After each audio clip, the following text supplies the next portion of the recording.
Hi friends, ಹೇಗಿದ್ದೀರಾ? Welcome to my channel. ಇವತ್ತಿನ ರೆಸಿಪಿಯಲ್ಲಿ ನಾವು ಪಾಲಕ್ ಪನ್ನೀರು ಹೇಗೆ ಮಾಡೋದೆಂದು ನೋಡುವ.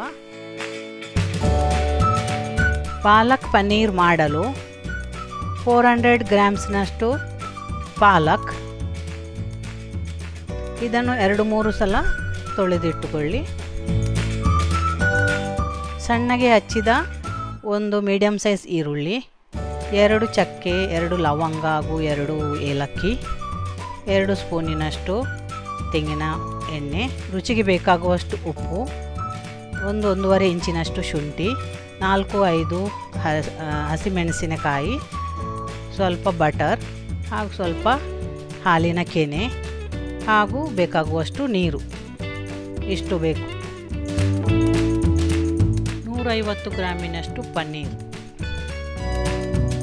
ಈಗ ಗ್ಯಾಸ್ ಆನ್ ಮಾಡಿ ಇದರ ಮೇಲೆ ಒಂದು ಪಾತ್ರೆ ಇಟ್ಟು ಇದಕ್ಕೆ 1 ಲೀಟರಿನಷ್ಟು ನೀರು ಹಾಕಿ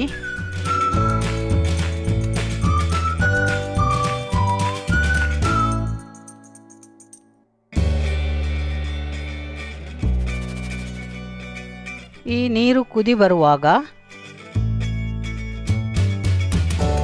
ಇದಕ್ಕೆ ಕತ್ತರಿಸಿದ ಪಾಲಕ್ ಹಾಕಿ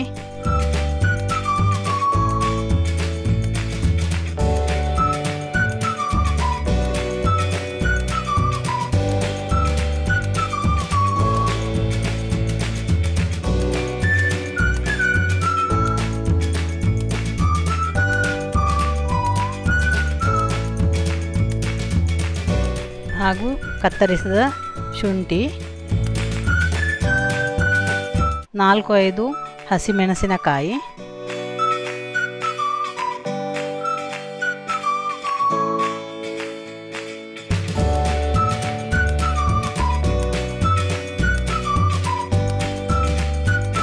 ಹಾಗೂ 1/4 ಸ್ಪೂನಿನಷ್ಟು ಸೋಡಾ, ಕುಕ್ಕಿಂಗ್ ಸೋಡಾ ಹಾಕಿ.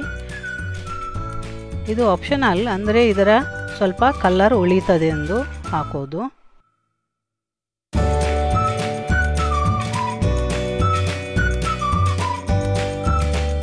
ಈಗ ಇದನ್ನು ಚೆನ್ನಾಗಿ ಮಿಕ್ಸ್ ಮಾಡಿ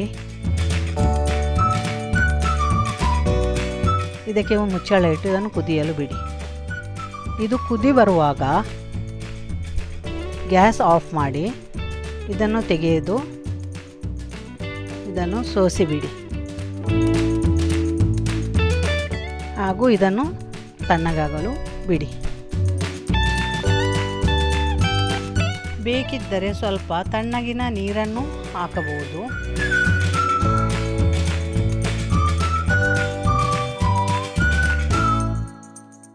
ಈಗ ಈ ಪನ್ನೀರನ್ನು ಒಂದು ಕುದಿಯುವ ನೀರಿಗೆ ಹಾಕಿ ತೆಗೆದಿಟ್ಟುಕೊಳ್ಳಬೇಕು. ಈಗ ತಣಿದ ಪಾಲಕನ್ನು ಒಂದು ಗ್ರೈಂಡರಿಗೆ ಹಾಕಿ ಇದನ್ನು ರುಬ್ಬಿಕೊಳ್ಳಬೇಕು.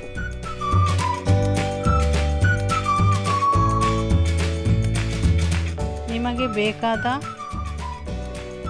ಅದಕ್ಕೆ ಇದನ್ನು ರುಬ್ಬಿಕೊಳ್ಳಬಹುದು.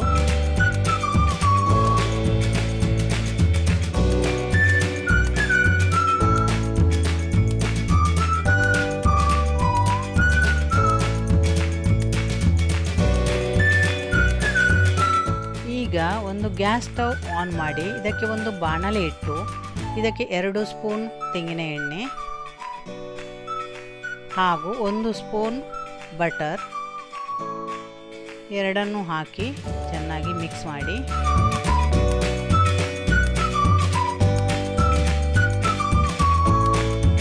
ಇದು ಬಿಸಿಯಾದ ಮೇಲೆ ಇದಕ್ಕೆ ಚಕ್ಕೆ, ಲವಂಗ ಹಾಗೂ ಏಲಕ್ಕಿಯನ್ನು ಹಾಕಿ ತಿರುಗಿಸಿಕೊಳ್ಳಿ. ಈಗ ಇದು ಫ್ರೈ ಆದ ನಂತರ ಇದಕ್ಕೆ ಹೆಚ್ಚಿಟ್ಟ ಈರುಳ್ಳಿಯನ್ನು ಹಾಕಿ ಚೆನ್ನಾಗಿ ಮಿಕ್ಸ್ ಮಾಡಿ.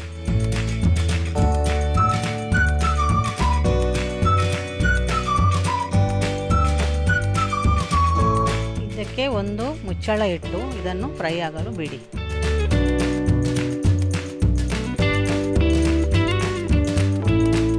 ಈಗ ಇದು ಒಳ್ಳೆ ಫ್ರೈ ಆಗಿದೆ.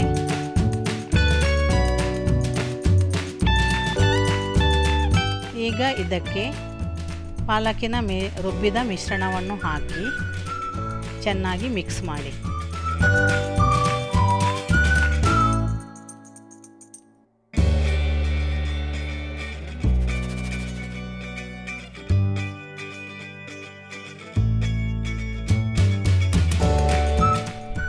ಇದು ಒಳ್ಳೆ ಮಿಕ್ಸ್ ಆಗುತ್ತದೆ. ಇದು ಮಿಕ್ಸ್ ಆದ ನಂತರ ಇದಕ್ಕೆ ಒಂದು ಮುಚ್ಚಳ ಇಟ್ಟು ಇದನ್ನು ಬೇಯಲು ಬಿಡಿ. ಇದು ಸ್ವಲ್ಪ ಬೆಂದ ನಂತರ ಇದಕ್ಕೆ ಬೇಕಿದ್ದರೆ ಸ್ವಲ್ಪ ನೀರನ್ನು ಹಾಕಿ ಹೀಗೆ ಮಿಕ್ಸ್ ಮಾಡಿಕೊಳ್ಳಿ.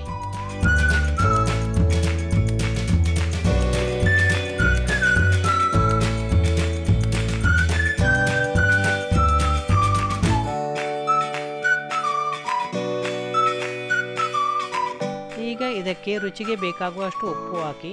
ಉಪ್ಪು ಹೆಚ್ಚು ಹಾಕಲು ಹೋಗಬೇಡಿ, ಯಾಕೆಂದರೆ ಪಾಲಕಿನಲ್ಲಿ ಉಪ್ಪಿನಾಂಶ ಇರುತ್ತದೆ.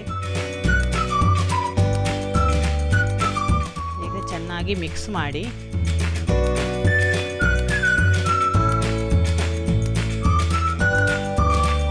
ಇದರ ಮುಚ್ಚಳ ಇಟ್ಟು ಇದನ್ನು ಇನ್ನೂ ಬೇಯಿಸಲು ಬಿಡಿ.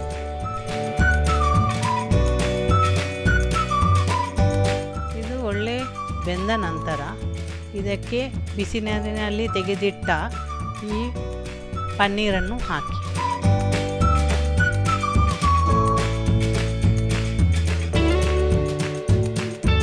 ಹೀಗೆ ಮಿಕ್ಸ್ ಮಾಡಿ ಇದು ಒಳ್ಳೆ ಕುದಿ ಬಂದ ನಂತರ ಇದಕ್ಕೆ 2 ಸ್ಪೂನ್ನಷ್ಟು ಹಾಲಿನ ಕೆನೆ ಇಲ್ಲವೇ ಮಲೈ ಹಾಕಬಹುದು. ಮಲೈ ಹಾಕುವುದರಿಂದ ಇದು ಸ್ವಲ್ಪ ಟೇಸ್ಟಿಯಾಗಿ ಬರುತ್ತದೆ. ಈಗ ಚೆನ್ನಾಗಿ ತಿರುಗಿಸಿಕೊಳ್ಳಿ.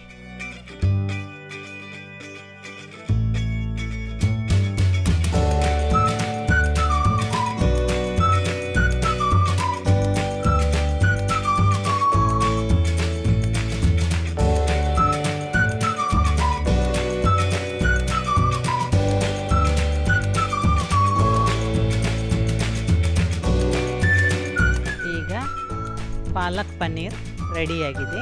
ಇದು ಸೈಡ್ ಡಿಶ್ ಆಗಿ ತಿನ್ನಲು ತುಂಬ ರುಚಿಯಾಗಿರುತ್ತದೆ.